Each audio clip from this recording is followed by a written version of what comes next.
Gujarat police ने मुख्तलिफ कार्रवाइयों के दौरान 2 नौजवान लड़कियों समेत 5 मंशियात फरोशों को गिरफ्तार करके लाखों रुपए मालियत की मंशियात और सैकड़ों बोतलें शराब बरामद कर ली। पुलिस राय के मुताबिक खारियां जीटी रोड पर एलीट फोर्स ने मशकूक कार को रोककर तलाशी लेने की कोशिश की तो कार सवारों ने गाड़ी भगा दी और नसीरा पुल के करीब गाड़ी छोड़कर 2 मुलजिम फरार हो गए। एलीट फोर्स ने गाड़ी में मौजूद 2 नौजवान लड़कियों को गिरफ्तार कर लिया और कार से 3 किलो चरस बरामद करके पुलिस के हवाले कर दी। जबकि दूसरी कार्रवाई में थाना सदर गुजरात पुलिस ने मंशियात के सप्लायर अमजद परवेज को गिरफ्तार करके 7 किलो मंशियात, शहबाज अहमद के कब्जे से 400 कुप्पी शराब, जबकि नवीद अरशद को गिरफ्तार करके इसके कब्जे से 400 कुप्पी शराब बरामद कर ली। गुजरात पुलिस ने गिरफ्तार मुलजमान के खिलाफ अलग अलग मुकदमा दर्ज करके तफ्तीश शुरू कर दी है।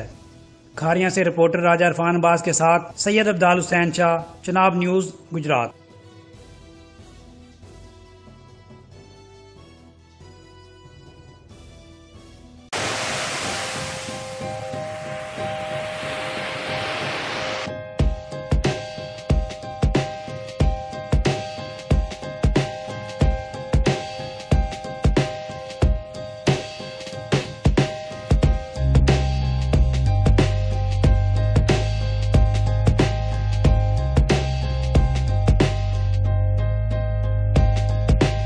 हर खबर पर पहली नजर सिर्फ चनाब न्यूज पर।